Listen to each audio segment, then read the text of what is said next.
Welcome back to the deep dive. Have you ever found yourself watching long-term couples, maybe people you know, or maybe even your own relationship, and just notice how things shift Yeah. over time? Oh, absolutely. The dynamics definitely change. It's something we all see, isn't it? That, that initial spark, it changes. Or sometimes maybe couples start feeling, I don't know, more like roommates. Yeah, less like romantic partners. Exactly. And that can hit hard, can it? Especially perhaps for women who've put a lot into family or maybe supporting a partner's career. hmm And then life changes. Kids grow up, routines get shaken up, and you might find yourself thinking, okay, where's the focus on me now? The connection.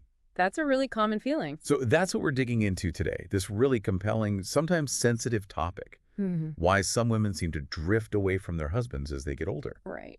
Our goal here, looking at the sources we've gathered, is to kind of unpack the different reasons behind this and hopefully shed some light on how couples can navigate it all. And it's important context, I think, that aging itself brings huge changes, doesn't it? Physical, emotional, social. Yeah. And for women, these shifts can really impact how they see their relationship, their own needs, sometimes in ways that aren't immediately obvious to their partner.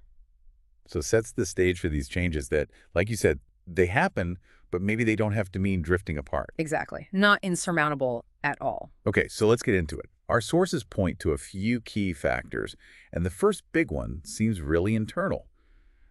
Personal growth, identity shifts.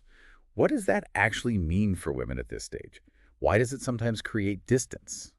Well, what the sources suggest is that this self-discovery isn't just, taking up pottery. It can be a really deep reevaluation of who they are, what gives them purpose. Especially if they've been primarily a mom or a caregiver. Precisely. Decades, sometimes. Yeah. So they might suddenly have this space to ask, okay, who am I besides these roles? And this search for fulfillment, maybe new interests, or just redefining what matters, it can lead to emotional distance if, their partner isn't quite on the same page or doesn't fully get these evolving needs. It's like one person is shifting gears and maybe the other hasn't quite caught up or doesn't see the shift in the same way. Creates a bit of a gap. And that's the key bit, isn't it? Yeah. Not just the change, but is the partner seeing it, validating it. Exactly. Okay, so beyond that inner journey, our bodies change too, a lot. Oh, definitely. And that must impact relationships. Which brings us to the next point, physical and emotional health. How does that play into this drifting? Yeah, aging comes with, health stuff. And for women, menopause is a big one. It's not just hot flashes, right? Oh. The hormonal shifts can really affect libido, sleep, mood, fundamentally changing how available someone feels emotionally or their desire for intimacy. Which requires a whole new level of understanding from both sides. Absolutely. And then you've got emotional strains too, maybe depression, anxiety. These things can crop up or get worse with age.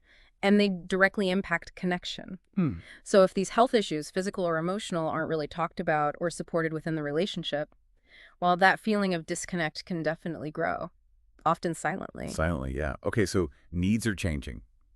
Health is changing. Yeah. How does that filter down into just how couples talk or don't talk? Our sources really hammer this point about communication or the lack of it. Yeah, communication gaps and unmet expectations, it's huge. How does that work? Well, it's fascinating because it's not always just not talking. It's couples can fall into these ruts, these patterns of assuming things about each other, neglecting deeper needs. Like taking each other for granted. Sort of, yeah, but specifically around emotional needs. The sources suggest women might start wanting a deeper emotional intimacy, more vulnerability, stuff that maybe got pushed aside during the busy years of raising kids or building careers. And when those expectations aren't voiced, or maybe old conflicts just simmer, you get these emotional walls building up. Right. And if a woman feels like she's not being heard, not understood, or that her need for deeper connection just isn't being met, well, it's understandable she might start to withdraw.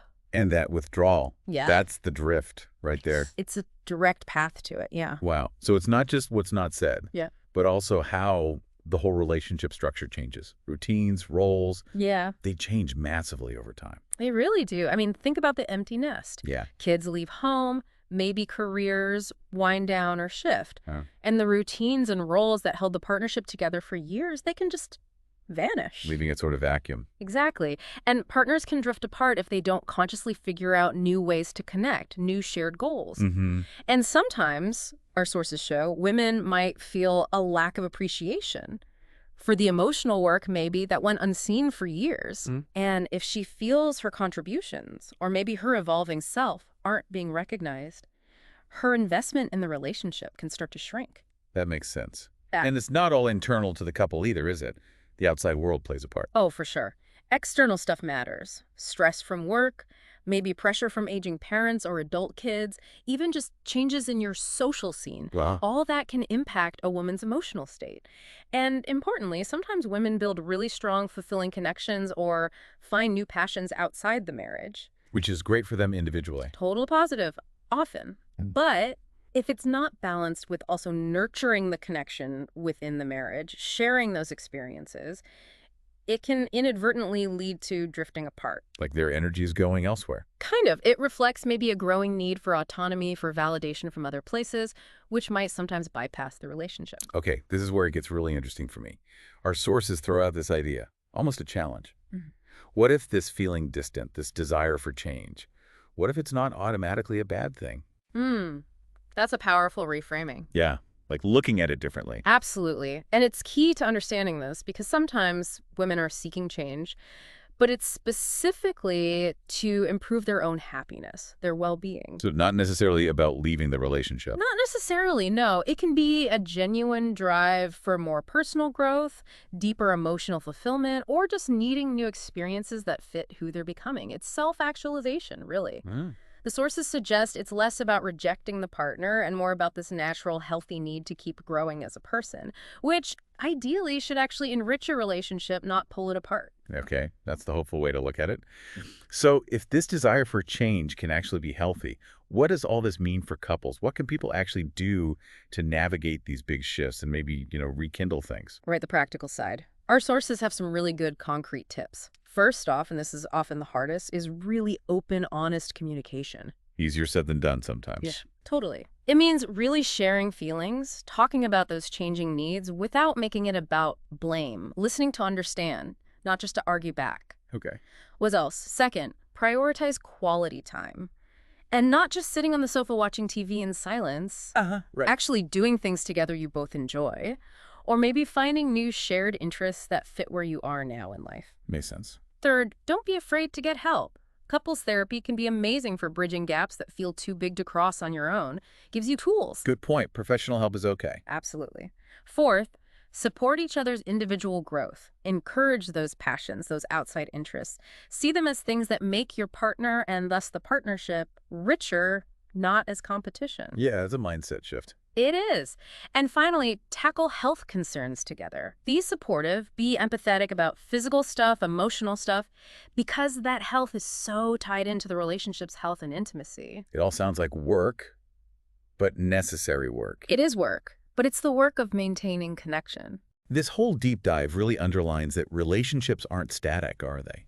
They're constantly evolving, a journey. Totally. It's all about continuous adaptation and understanding. Yeah. And just recognizing these complex reasons why women might drift, especially as they age, can really help both partners, help them foster that deeper connection, find shared fulfillment again. It takes effort. It does. Love, companionship. At every stage, they need that ongoing effort, compassion, and real respect for who each person is becoming. It's dynamic. It's ongoing. It really is. Which leaves us with a thought maybe for everyone listening. If we accept that personal growth is just a constant part of life, how do we make sure our relationships actually grow with us? How do they adapt alongside our own journeys instead of feeling like they're pulling us in different directions? That's the big question, isn't it? Something to think about. Till next time.